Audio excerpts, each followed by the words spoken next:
ಸ್ಫೂರ್ತಿಯ ಸಲೆ bus ಕಂಡಕ್ಟರ್ನಿಂದ super ಸ್ಟಾರ್ವರೆಗೆ. ಬೆಂಗಳೂರಿನ ಕಿಕ್ಕಿರಿದ ರಸ್ತೆಗಳಲ್ಲಿ bus conductor ಆಗಿ ಕೆಲಸ ಮಾಡುತ್ತಿದ್ದ ಒಬ್ಬ ಯುವಕನನ್ನು ಕಲ್ಪಿಸಿಕೊಳ್ಳಿ.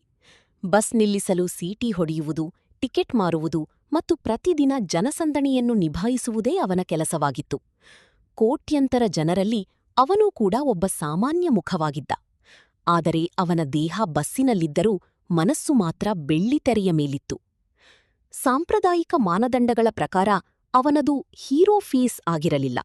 ಅವನು ಕಪ್ಪು ಮೈಬಣ್ಣದವನಾಗಿದ್ದ, ಕೆದರಿದ ಕೂದಲಿತ್ತು ಮತ್ತು ಚಿತ್ರರಂಗದಲ್ಲಿ ಅವನಿಗೆ ಯಾವುದೇ ಗಾಡ್ಫಾದರ್ ಇರಲಿಲ್ಲ.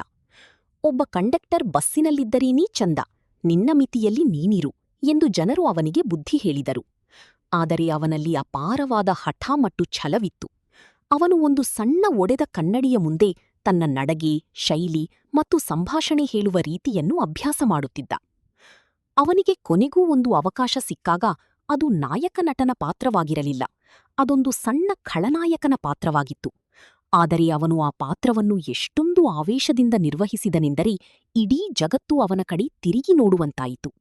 ಇಂದು ನಾವವರನ್ನು ರಜನೀಕಾಂತ್ ಎಂದು ಕರೆಯುತ್ತೇವೆ. ನಿಮ್ಮ ಆರಂಭದ ಹಂತವು ನಿಮ್ಮ ಗುರಿಯನ್ನು ನಿರ್ಧರಿಸುವುದಿಲ್ಲ ಎಂಬುದನ್ನು ಸಾಬೀತುಪಡಿಸಿದ ವ್ಯಕ್ತಿ ಇವರು. ಗೆಳೆಯರಿ, ಜೀವನವು ನಿಮ್ಮನ್ನು ಸದ್ಯಕ್ಕೆ ಕಂಡಕ್ಟರ್ ಸೀಟಿನಲ್ಲಿ ಕೂರಿಸಿರಬಹುದು. ನಿಮ್ಮ ಸಮಯ ಮುಗಿದು ಹೋಗಿದೆ ಅಥವಾ ನಿಮ್ಮಲ್ಲಿ ಯಾವುದೇ ವಿಶೇಷತೆ ಇಲ್ಲ ಎಂದು ನಿಮಗೆ ಅನಿಸಬಹುದು. ಆದರೆ ನೆನಪಿಡಿ, ನೀವು ನಿಮ್ಮನ್ನು ಹೇಗೆ ನೋಡಿಕೊಳ್ಳುತ್ತೀರೋ ಜಗತ್ತು ಕೂಡ ನಿಮ್ಮನ್ನು ಹಾಗೆಯೇ ನೋಡುತ್ತದೆ. ನೀವು ನಿಮ್ಮನ್ನು ಒಬ್ಬ ಸೂಪರ್ ಸ್ಟಾರ್ನಂತೆ ಭಾವಿಸಿದರೆ ಅಂತಿಮವಾಗಿ ಈ ಜಗತ್ತು ನಿಮಗೆ ವೇದಿಕೆಯನ್ನು ನೀಡಲೇಬೇಕಾಗುತ್ತದೆ.